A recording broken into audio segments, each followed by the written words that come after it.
Ito ang part 2 ng ating vlog, Pinas Call Center versus call center dito sa Australia. It's my lunch. Morning tea pala. Excited sa lunch. Gutom na kasi. So tara, pag-usapan natin. So ayan na nga. Unang-una, nakalimutan ko kasi sabihin sa inyo yung mga bagay-bagay ano. So, unang-una, sa training. Naranasan ko tong way ng training nung nasa Amex ako, American Express. Kasi in-house yon. Na upo lang kami doon sa training room, babasahin lang yung mga modules, and then yun na yung training. And then if you have questions about the worksheet, then that's the time you will have your engagement sa mga trainers. And doon kayo magla-learn. Doon yung way nila ng learning. So, hindi siya katulad sa normal na setup ng training na spoon feeding tayong mga Pinoy. So, maraming makaka-relate mga call center agents na nasa classroom based yung training, and then spoon feeding lahat ng info about the account, about the process or processes. So, sinasabi doon sa training. So, yung way sa American Express is that way. And gano'n din dito. Kasi 2 beses na nga akong nakaka-experience ng call center dito sa Australia. Same thing. Yun nga sa Sydney ko, walang training na classroom kasi 5 lang kaming customer service. 6 yung manager. So, one-on-one lang yung training. And then 1 day lang yung training. And then, sabak ka agad sa calls. Ganun.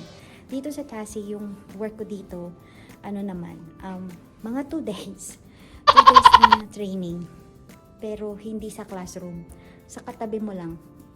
Mag-shadow ka lang.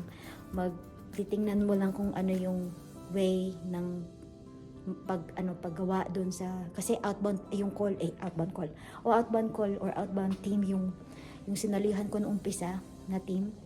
So, sinabi lang sa akin yung process, ganito yung gagawin, blah blah blah. Tapos 2 days yun, and then the next day, 3rd day, sabak na. Ganun. So, ganun yung training dito. Hindi pa baby. Unlike doon sa Pilipinas na yung standard is classroom-based spoon feeding. Ganyan.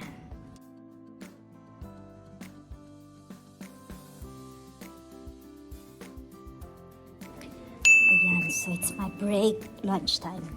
Dito tayo. Sandali. Ay, may makita. Okay. Next. We don't have ID here. So, Pilipinas, may pa-ID, diba? Tapos doon din yung fob. Like sa American Express. American Express, parang wala kaming ID sa American Express. Parang fob lang din. And then sa JP Morgan, we have ID, and then together na yung fob. Ganun. Yun. Tapos, dito, fob lang. Both dun sa Sydney ko na work, and nung doon pa ako, and dito, walang ID. Parang ganun yata talaga yung kalakaran. Kasi, dito naman kasi ang mga transactions sa Australia, meron kami tinatawag na photo ID. Parang dyan sa Pilipinas, yung ngayong ini-implement na parang ID for all. Hindi ko alam yung tawag kasi hindi ko naabutan. Nandiyan ako. Basta multi-purpose ID or whatever. Universal ID, ganyan. Universal motion dancer, charot. Basta gano'n. Ang tanda ko na para mag-UMD. Basta gano'n. So, photo ID ang tawag. So, we have that one. Kaya kung may mga transactions ka, you will just have to present that photo ID. So, sa pangkalahatan na to, at least you don't have to use your passport or anything na primary ID. So, yun. What else? We have lockers. Yung lockers dito is pahaba, not pataas. Kasi sa American Express, sa JP Morgan taas. So, kami pahaba. And then, resource planner namin. Resource planner nga ba yan? Yung nag-email sa akin. Kasi 4 years or 3 years ago na. 2021, 4 years ago. 4 years na. They emailed me, asking me kung ano yung gusto kong position sa locker. Nasa taas, nasa middle, or nasa baba.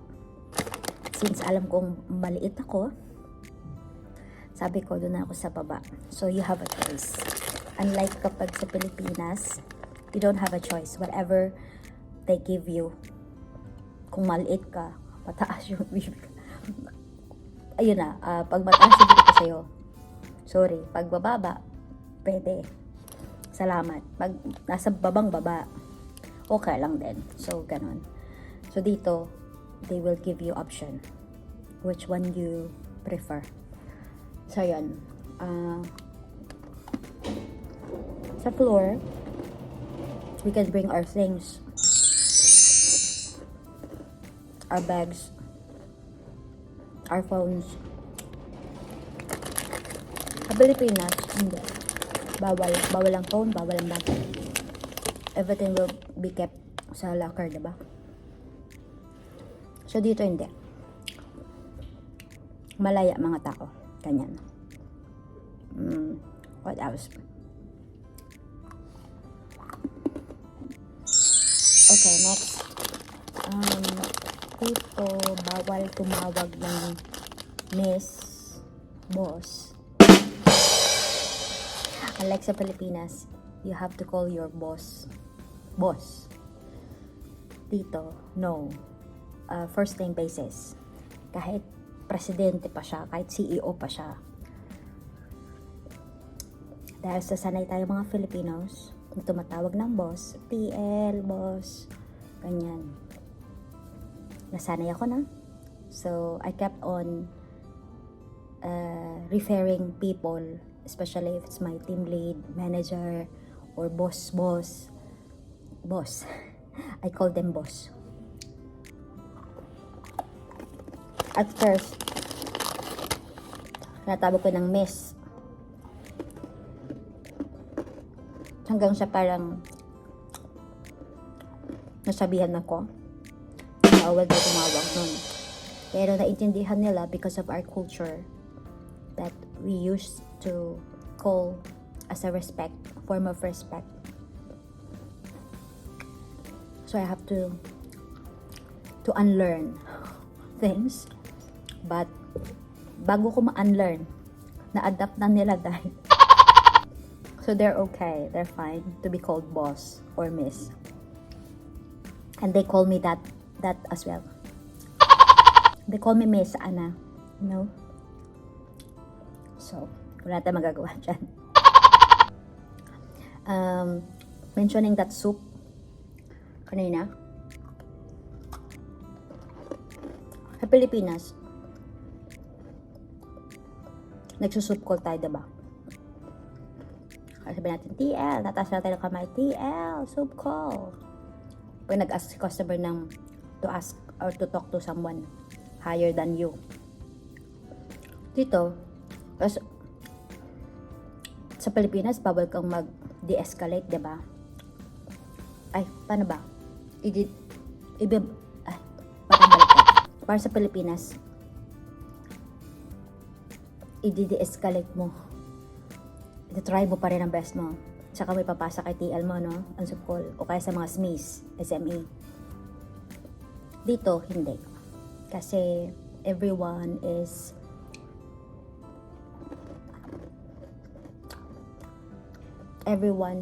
this right to have a safety environment. So, if the customer will ask for a supervisor or a manager, meron kaming line for that. Push mo na yan, ganon. So, bawal mag-de-escalate.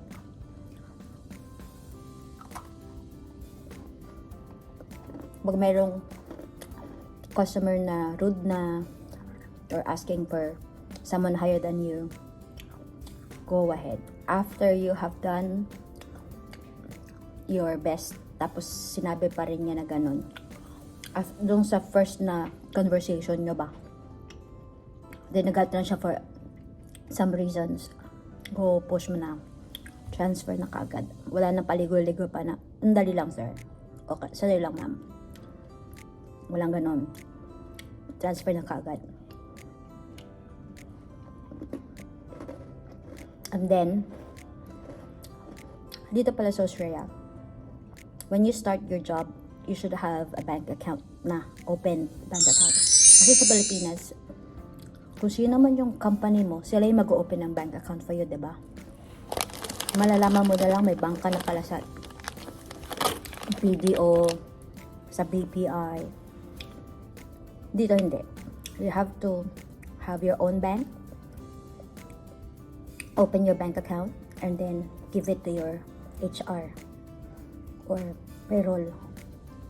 So, yung bank mo na yon dito, since nag-start ako sa New South Wales, that's my first bank, yun pa rin, yung bank ko. Ganon. So, you'll have your bank for whole your life, kumbaga. Unless, may mga circumstances na you really have to close your bank and then open a new one.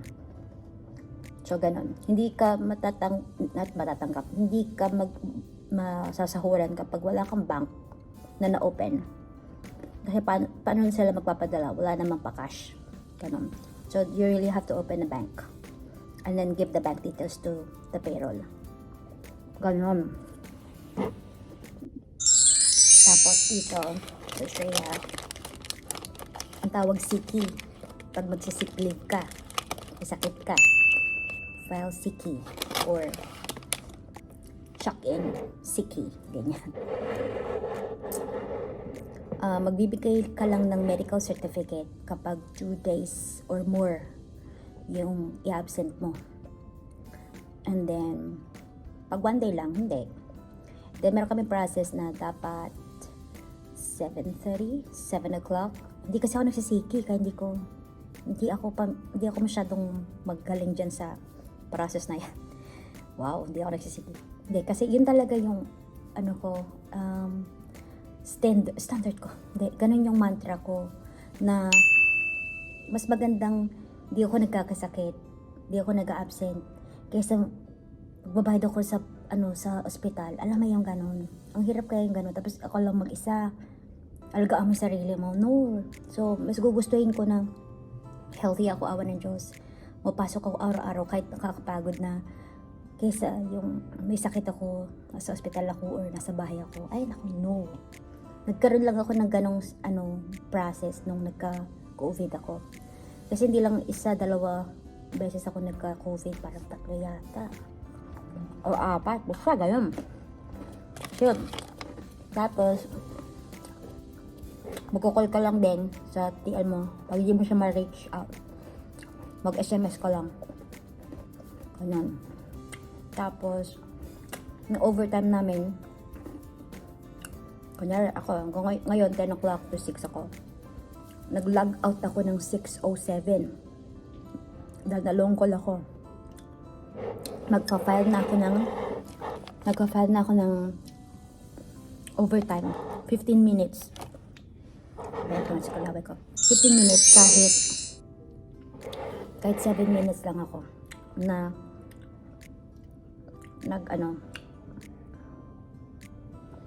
nagstay sa queue. So, 15 minutes ang babayaran sa akin.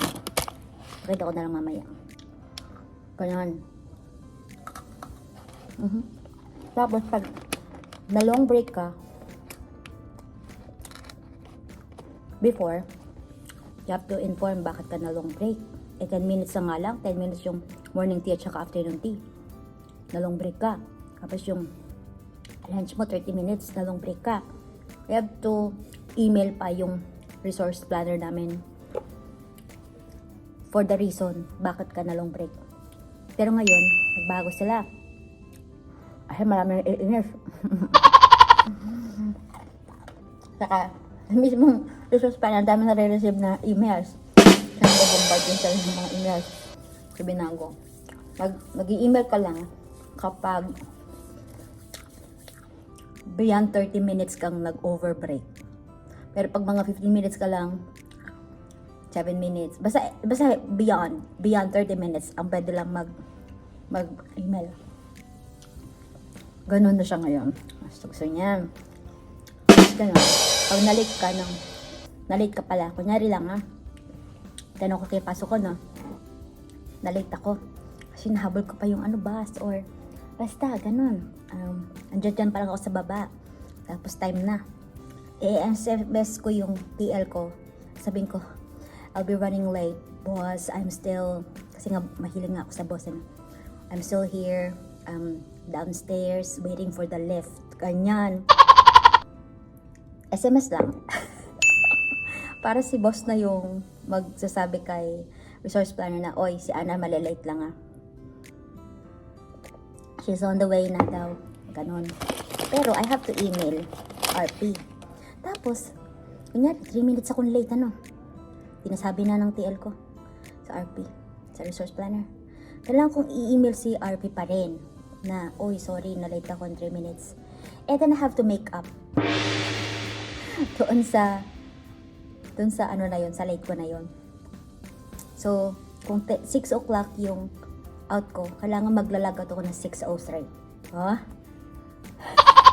Dahil doon sa 3 minutes ko late. Ganun. Bago lang. Last week. Ano yung queue dito? A number of calls dito. Pag sinabi mong queuing na, mumug calls ka na, ganyan. Kasi mumug calls na ako pag naka 25 calls na ako in a day. In a day. Galit-galitan na yung mga kasamahan ko. Kasi, ano ba yan? Calls, ganyan. So, 25 per person. Ako, queuing na sa akin yun. Pero kasi sanay sila nung wala pa ako, sanay sila ng 20 calls lang. Busy na daw yun sa kanila. Pero here, sa Tasi, doon sa trabaho ko, ang super queuing na sa akin is 30 calls. 25 to 30 calls. Sobrang pagod na ako, day. Ganon, day. Pag walang masyadong calls, day, mga 10 calls lang. Ganon! Speaking of overbreak, ayoko ma-overbreak. Uy, mag-email. Ayoko nagpapaliwanag ako, alam mo yun? So, done na ako for my break. Maraming salamat, mga besh. Thank you for watching and see you again in the next vlog. Sana may natututunan kayo. Kung wala, okay lang yan. Ay, maraming salamat. See you. And always kang mag-iingat. And always be good. Bye! Overbreak na ako.